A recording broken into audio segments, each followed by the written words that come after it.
дар шаҳри ғазна дар қаламрави афғонистони ҳозира марде дар дарбори маҳмуди ғазнавӣ хизмат мекард. ӯ 35 соли ҳаёташро барои навиштани як китоб сарф кард. ӯ хост фолклори ҳамаи аҷдодонашро то забт намудани арабҳо дар як китоб бинависад. ӯ ин китобро навишт. ин китоб аз 50 боб иборат аст ва ин китобро ба се қисм тақсим кардан мумкин: қисми афсонавӣ, қисми қаҳрамонӣ ва қисми таърихӣ. ӯ ин китобро ба назди маҳмуди ғазнавӣ бурд. маҳмуди ғазнавӣ ки турк буд гуфт шоҳнома ҳеҷ арзише надорад.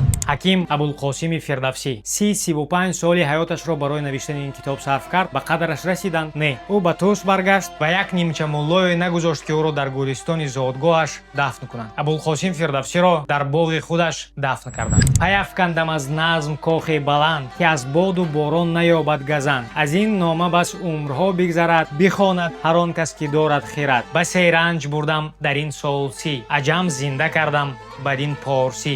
намирам аз ин пас ки ман зиндаам, ки тухми суханро парокандаам. ҳар он кас ки дорад ҳушу ёру дин, пас аз марг бар ман кунад офарин.